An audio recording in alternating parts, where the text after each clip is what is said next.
Namaku Devi, seorang TKW di Taiwan. Hidupku di negeri orang jauh dari kata mudah. Aku tinggal di sebuah kontrakan kecil, satu kamar dengan dapur seadanya, lemari kayu tua dan kipas angin yang berdecit kalau malam. Meski sederhana, disitulah aku melewati hari-hariku. Sampai akhirnya, aku dipertemukan dengan Raka, seorang TKI yang juga bekerja tak jauh dari tempatku. Semuanya bermula sederhana, hanya kebetulan kami sering bertemu di minimarket dekat kontrakan. Awalnya, sekadar saling sapa singkat, "Hai," atau "Sudah lama kerja di sini?" Lalu berlalu begitu saja. Tapi entah bagaimana, pertemuan itu selalu berulang. Kadang di depan kasir, kadang di lorong makanan instan, bahkan pernah tanpa sengaja kami berebut mengambil kopi sasyat yang sama. Dari sapaan singkat, obrolan pun makin panjang. Raka orangnya hangat dan ringan diajak bicara. Dia sering menanyakan hal-hal kecil, seperti bagaimana majikanku memperlakukan aku, atau sekedar bercanda tentang betapa sulitnya menemukan sambal yang benar-benar pedas di negeri orang. Aku pun merasa nyaman bercerita, sesuatu yang sudah lama tak kurasakan sejak jauh dari keluarga. Entah kenapa, setiap kali Raka tersenyum, ada rasa hangat yang meresap sampai ke dada. Seolah lelahku setelah seharian bekerja bisa hilang begitu saja. Senyumnya sederhana, tapi jujur. Cara dia mendengarkanku, membuatku merasa dihargai, membuatku lupa pada penat dan kesepian yang sering menghantui malam-malamku. Perlahan, aku menyadari bahwa kebersamaan singkat itu mulai berarti. Ada sesuatu yang tumbuh diam-diam tanpa aku sadari. Raka bukan hanya tetangga senasib di negeri orang, tapi seseorang yang kehadirannya mulai mengisi ruang kosong di hatiku. Suatu malam, hujan deras mengguyur tanpa henti. Angin berdesir kencang, membuat dedaunan beradu di luar jendela kontrakan. Lampu-lampu di lorong berkedip-kedip, seakan ikut menambah suasana mencekam. Aku duduk di sudut ranjang dengan selimut menutupi tubuh, berusaha menenangkan diri dari rasa takut yang sejak tadi menghantui. Hidup di negeri orang memang sering terasa sepi, dan ketika malam gelap seperti itu, rasa sendiri kian menusuk. Tiba-tiba, terdengar ketukan di pintu. Jantungku berdegup kencang. Aku sempat ragu untuk membuka, tapi suara ketukan itu terdengar lembut, seolah penuh kehati-hatian. Dengan langkah pelan, aku mendekat. Saat gagang pintu kutarik, kulihat sosok Raka berdiri di depan pintu. Jaketnya basah kuyup, rambutnya meneteskan air hujan. Namun senyumnya tetap hangat, seakan mampu menenangkan badai di dalam dadaku. "Aku tadi khawatir kamu sendirian, Devi," katanya sambil tersenyum, meski bibirnya sedikit gemetar karena dingin. Sejenak aku terdiam, antara terharu dan bingung. Jarang ada orang yang peduli sejauh ini padaku, apalagi di perantauan. Aku mempersilakannya masuk, lalu mengambilkan handuk kecil agar ia bisa mengeringkan rambutnya. Raka duduk di kursi kayu, menatapku sambil berkata, "Aku tahu, hujan deras begini sering bikin suasana tambah sepi. Aku cuma gak mau kamu merasa sendirian." Perkataannya sederhana, tapi hatiku terasa hangat. Malam itu, hujan deras, gemuruh petir, dan lampu yang sesekali meredup tidak lagi membuatku takut. Kehadiran Raka membuatku merasa aman. Seolah ada seseorang yang benar-benar peduli, bukan hanya sekedar teman ngobrol di minimarket. Ada getaran halus yang tak bisa kusebut dengan kata lain. Selain rasa. Aku mempersilahkannya masuk, lalu segera bergegas ke dapur kecil kontrakan.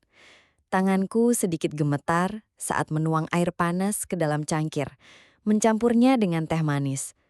Aroma hangat teh perlahan memenuhi ruangan, berpadu dengan bau tanah basah yang terbawa angin hujan dari luar. Raka duduk bersila di landai. Jaketnya sudah kugantung agar kering.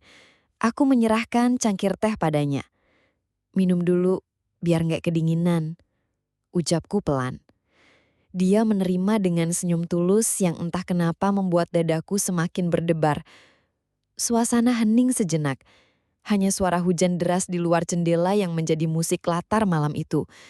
Sesekali, kilatan petir menyinari wajahnya, membuatku bisa melihat sorot matanya yang begitu dalam. Jantungku berdetak lebih cepat, seolah mengikuti irama hujan. Kami pun mulai berbincang, awalnya ringan, tentang pekerjaannya di pabrik, tentang betapa melelahkannya lembur, lalu tentang masakan kampung yang kami rindukan. Perlahan, obrolan mengalir lebih dalam. Raka bercerita tentang ibunya di kampung, yang sakit-sakitan, dan tentang mimpinya bisa membangunkan rumah layak untuknya. Aku pun membuka kisahku, tentang keluarga yang menaruh harapan besar padaku, tentang lelah yang sering kupendam sendirian. Di antara suara hujan, aku merasakan ada sesuatu yang mengikat kami. Kami sama-sama perantau, sama-sama berjuang, sama-sama menahan rindu. Malam itu, lantai sempit kontrakan menjadi saksi dua hati yang saling menemukan kehangatan. Ada saat di mana tatapan kami bertemu, lalu buru-buru berpaling.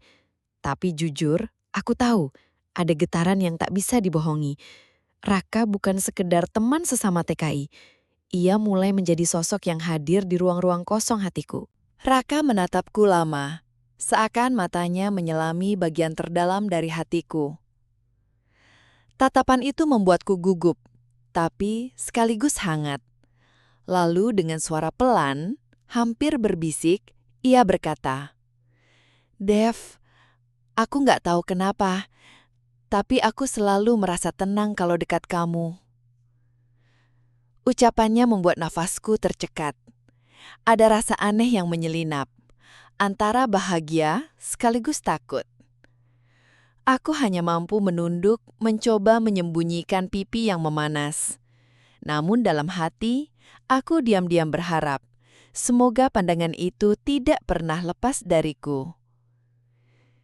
Keheningan kembali hadir, tapi bukan canggung, melainkan penuh makna. Suara hujan di luar seperti ikut mengiringi getaran perasaan yang mulai tumbuh di antara kami. Aku menatap cangkir teh di tanganku, mencoba menenangkan diri. Sementara Raka masih menatapku, seakan tak ingin kehilangan momen itu. "Dev," katanya lagi, kali ini lebih tegas. "Hidup di negeri orang memang berat, tapi sejak kenal kamu, semua terasa lebih ringan.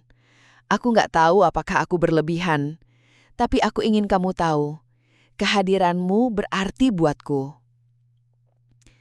Aku menggigit bibir, menahan senyum yang hampir pecah.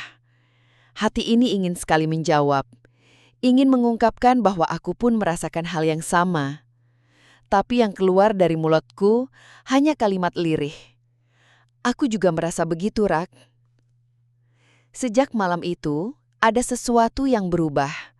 Kami tak lagi sekadar dua orang perantau yang saling mengobrol untuk mengusir sepi. Ada ikatan tak kasat mata yang mulai tumbuh. Pelan tapi pasti, mengikat hati kami dalam rasa yang sulit dijelaskan dengan kata-kata.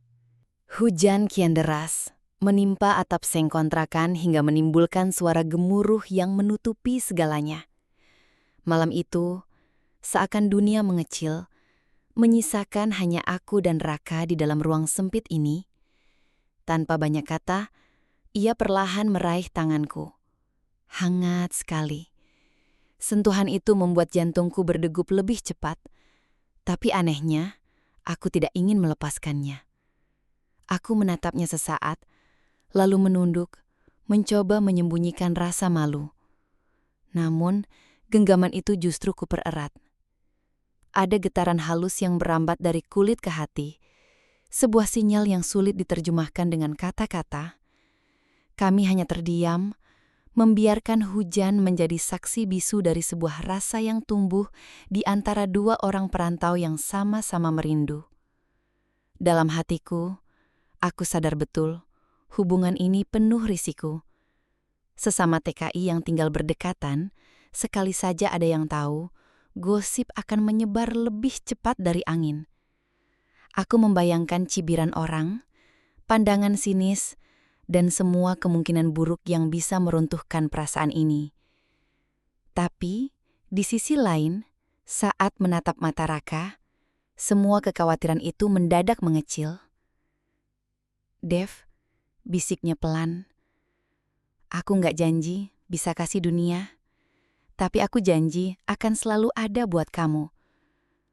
Kata-kata itu membuat mataku panas, hampir berkaca-kaca, bukan karena sedih, tapi karena aku merasa benar-benar dihargai. Di kontrakan kecil, dengan hujan Taiwan yang menjadi latar, aku merasakan sesuatu yang selama ini kupikir sudah hilang, cinta yang tulus. Raka bukan hanya teman perjuangan, bukan hanya lelaki yang hadir mengusir sepi. Dia adalah sosok yang membuatku berani bermimpi lagi, berani percaya bahwa setelah semua luka dan lelah, aku masih pantas merasakan kebahagiaan. Malam itu, tanpa sadar, aku menyerahkan sebagian hatiku padanya. Dan aku tahu, hidupku tak akan lagi sama setelah genggaman sederhana itu. Kalau suatu hari kita pulang kampung, aku ingin jalan berdampingan sama kamu, Dev. Bukan sembunyi-sembunyi seperti ini, ucap Raka lirih. Tatapannya penuh harap, seolah sedang menanam janji di depan mataku. Aku tercekat. Tenggorokanku kering. Kata-katanya sederhana, tapi menggetarkan. Air mataku hampir jatuh, menahan haru yang tiba-tiba menyeruak. Aku hanya bisa mengangguk pelan, tak berani berkata banyak. Ada terlalu banyak rasa yang tak mampu kususun dalam kalimat. Malam itu bukan hanya tentang hujan deras yang terus mengguyur, bukan pula tentang kontrakan sempit yang remang-remang diterangi cahaya kecil lampu darurat. Malam itu tentang hati kami yang akhirnya berani saling membuka. Tentang dua jiwa lelah yang akhirnya menemukan tempat berlabuh. Aku menyadari, sejak pertemuan pertama di minimarket, rasa ini tumbuh diam-diam. Perlahan, seperti benih yang berusaha menembus tanah keras, ia mencari cahaya. Dan malam itu, benih itu akhirnya tumbuh nyata. Genggaman tangan, tatapan mata, hingga janji lirih yang terucap, semua menjadi saksi bahwa cinta bisa hadir di tempat paling sederhana sekalipun. Namun di balik haru itu, aku juga tahu ada jalan panjang yang menanti. Hubungan ini penuh resiko. Kami sama-sama TKI, hidup dalam aturan ketat dengan tatapan orang-orang yang selalu siap menghakimi. Satu langkah salah, kami bisa kehilangan segalanya. Tapi anehnya, ketakutan itu terasa lebih ringan saat berada di sisinya. Aku menatap Raka sekali lagi. Senyumnya tulus, matanya jujur. Dan di tengah derasnya hujan malam itu, aku berjanji dalam hati. Apapun yang terjadi, aku ingin terus menggenggam tangannya. Kadang cinta hadir di tempat yang tak terduga. Meski dalam kesederhanaan kontrakan di negeri orang, perasaan tulus mampu memberi kekuatan untuk bertahan. Sahabat Vega Story, jangan lupa tinggalkan komentar, like, dan share cerita ini kalau kalian merasa terhanyut bersama kisahku.